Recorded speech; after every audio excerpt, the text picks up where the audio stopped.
Na atividade 2, turma, nos diz o seguinte: o gráfico de colunas abaixo apresenta as proporções de ocorrência de 5 inadequações domiciliares selecionadas, permitindo comparar os resultados para a população com rendimento domiciliar per capita inferior a 5 dólares e 50 cents PPC por dia. Esse PPC significa paridade do poder de compra. É uma métrica utilizada para você fazer comparações com países que possuem diferentes moedas, beleza? O IBGE de 2020 destaca a marcada concentração de renda observada no Brasil, bem como as significativas desigualdades regionais e raciais reflete-se nas condições de moradia da população do país. A relação entre condições de moradia e rendimento monetário refere-se à forma de ocupação do domicílio, se próprio, alugado ou cedido. A população com rendimento domiciliar per capita inferior a 5,5 dólares, né, por dia obteve proporções mais elevadas nas três modalidades. As condições de cedido podem indicar uma situação de maior vulnerabilidade, entre outras situações de precariedade que afetam em maior proporção a população que enfrenta a situação de pobreza monetária. São dados do IBGE de 2020. Nos pede para analisar o gráfico e depois realizarmos uma síntese dos dados. Turma, ampliando, né, e analisando o gráfico, eu espero que vocês mesmos tirem suas conclusões e consigam fazer essa síntese. Mas, para auxiliar vocês, é o seguinte: uma breve análise, que o título é A Proporção da População Residindo em Domicílios com Inadequações Domiciliares, Total e com Rendimento Domiciliar Per Capita Inferior a 5 dólares PPC diários. Pessoal, o que significa? Lembra que eu comentei? Isso significa uma paridade do poder de compra. É quando você faz um comparativo considerando países com diferentes moedas, mas consegue ter uma métrica mais fiel, uma que não tenha tanta assim, né, diferença entre um país e outro. Aqui no gráfico nós temos um eixo vertical com todo o percentual referente à quantidade de pessoas, e no eixo horizontal nós temos 6 itens. Cada um desses 6 itens corresponde a uma determinada inadequação domiciliar.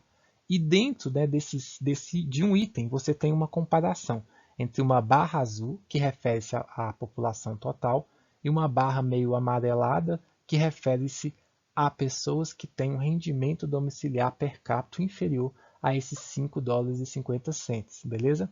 Por exemplo, a ausência de um banheiro de uso exclusivo. Se você pegar a população toda do Brasil, 2,6% das pessoas, né, não possui essa, aliás, não possui não, estão, né, residindo com essa inadequação domiciliar. Já quando você pega apenas as pessoas com esse rendimento domiciliar, são 8,1% das pessoas. Isso mostra o quão um interfere no outro. Por quê? Se você tem 2,6% das pessoas, é um número grande, lógico, porque a população do Brasil é muito grande, mas em comparação com o todo, é um percentual pequeno, né, teoricamente falando, mas dentro desse percentual existem muitas pessoas que aqui estão, porque elas correspondem a uma parcela. Se eu pego só aquelas com rendimento per capita baixo, são 8,1%, e quando eu pego todo mundo é 2,6%, com certeza existem várias pessoas que, né, estão aumentando esse percentual, elas fazem parte desse grupo sim. Já a segunda inadequação tem a ver com as paredes externas construídas com materiais não duráveis, considerando a população toda 1,1%, considerando as pessoas com rendimento per capita inferior à taxa 2,8%.